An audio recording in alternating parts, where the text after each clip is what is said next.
Bismillahirrahmanirrahim. Assalamualaikum warahmatullahi wabarakatuh. Perkenalkan, nama saya Alman Araba dengan NIM 1765005. Di sini, saya akan melanjutkan tugas dari mata kuliah manajemen proyek, yaitu tentang fase analisis. Tujuan dari fase analisis adalah mendefinisikan secara tepat apa yang Anda dapat lakukan, sistem untuk user, dan bagaimana sistem tersebut menyesuaikan dengan lingkungan user. Ada tiga aktivitas. Yang pertama, ada tiga aktivitas dari analisis, yaitu aktivitas utama yaitu kejadian penting. Dari fase ini adalah untuk menghasilkan dokumen yang menjelaskan arti lingkungan sistem. Setelah mengerjakan fase analisis ini, Anda kini memiliki pengetahuan yang lebih dibandingkan pada fase definisi sebelumnya, sehingga Anda harus meninjau ulang rencana permulaan proyek dan perkiraan awal. Setelah itu, aktivitas ketiga menuliskan tentang proposal pengembangan dan akan dikerjakan jika dua metode proposal akan dilakukan. Hal tersebut akan ditulis secara proposal yang di atas tadi. Isi dan garis besar proposal pengembangan sama dengan proposal analisis, kecuali bahwa proposal pengembangan dikerjakan dengan menggunakan 5 tahap dari pengembangan. Dalam fase analisis ini, Anda harus menghadapi apa yang akan dilakukan, bukan mengenai bagaimana hal tersebut akan dilakukan, karena fase desain akan membahasnya. Selanjutnya, pendefinisian user. Analisis bersama-sama dengan user mengembangkan diagram seperti pada gambar yang di atas tadi. Mereka mulai dengan membuat daftar semua user yang akan memiliki hubungan dengan sistem, termasuk user tidak langsung seperti tadi. Kemudian, mereka menggambar garis panah untuk semua input dari output untuk masing-masing user. Garis diberi nama dengan informasi atau data yang melewatinya. Inilah sebabnya mengapa diagram ini disebut diagram aliran data. Kemudian, analisis dan user mengidentifikasi informasi umum yang disimpan oleh sistem atau informasi khusus, informasi murid, informasi material, dan menuliskannya ke dalam lingkaran. Pendefinisian antarmuka user. User dan analisis menjelaskan setiap bagian yang diwakili oleh garis panah, yang merupakan aliran data antara user dan sistem. Hal ini akan mengontrol penjelasan mengenai semua menu, formulir, laporan, perintah-perintah, dan pesan-pesan. Dengan kata lain, merupakan tampilan antarmuka pada sistem. Tujuan dari proses ini adalah: pertama, untuk menjelaskan tampilan antarmuka pada komputer. Kedua, untuk memperoleh pemahaman yang umum dari bisnis user. Seringkali, user belajar mengenai bisnisnya sendiri dari tipe analisis ini. Selanjutnya, spesifikasi fungsi. Menjelaskan semua tingkah laku sistem di dalam bentuk cerita dan gambar. Definisikan antarmuka user seperti di atas: menu-menu, perintah-perintah, respon, laporan, dan pesan-pesan dijelaskan sebanyak mungkin. Setiap perubahan di dalam lingkungan user karena sistem baru akan dijelaskan semua pengiriman termasuk hardware, software, pelatihan, dokumentasi, dan garansi dirinci. Garis-garis besar dari spesifikasi fungsi, yaitu pertama judul halaman, kedua daftar isi, ketiga gambar sistem,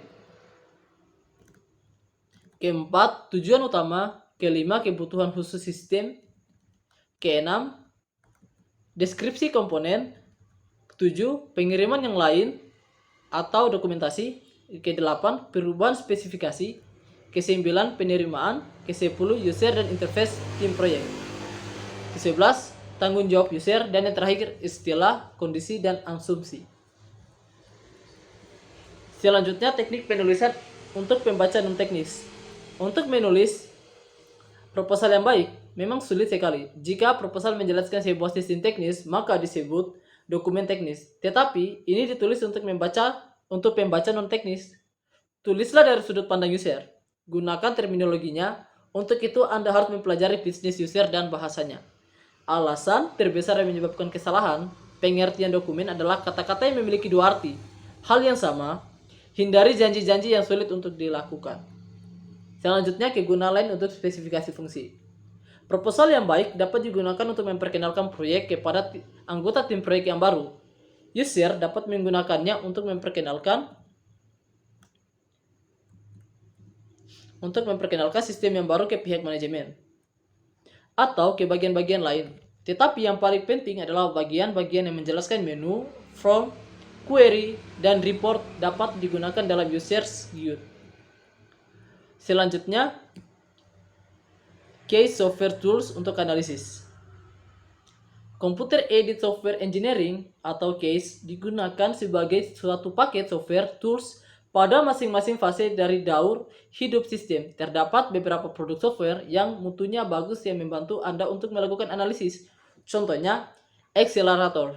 Accelerator dapat digunakan untuk menggambarkan data flow diagram atau DFD tingkat tinggi, seperti gambar di atas, kemudian memecah DFD ke level-level berikutnya lebih rendah.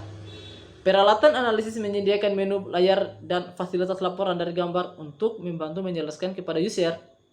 Input dan output pada layar dapat digunakan dengan menggunakan mouse. Input laporan query dapat ditampilkan.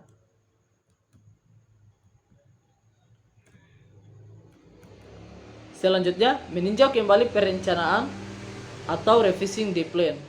Perencanaan adalah proses pengulangan.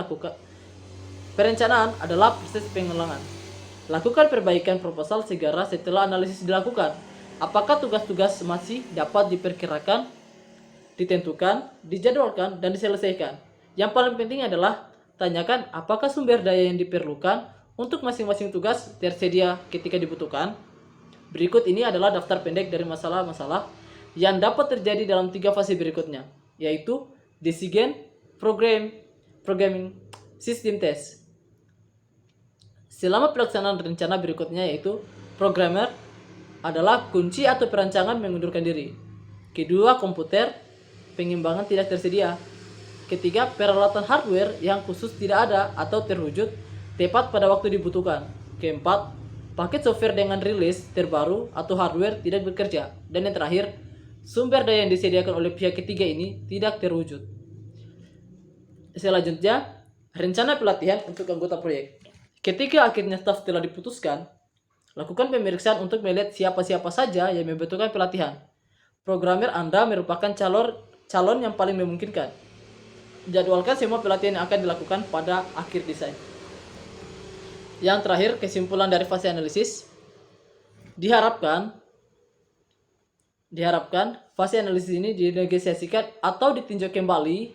Jadwalkan waktu untuk persetujuan dan perbaikan. Atur batas akhir penyelesaian jika tidak disetujui di antara individu-individu atau departemen menyebabkan analisis paralisis. Ambil satu orang dari tiap departemen dan kumpulkan dalam satu ruang dan tekankan untuk tidak menunda pertemuan sampai masalah terpecahkan. Itulah tadi tugas dari fase analisis. Sekian dan terima kasih.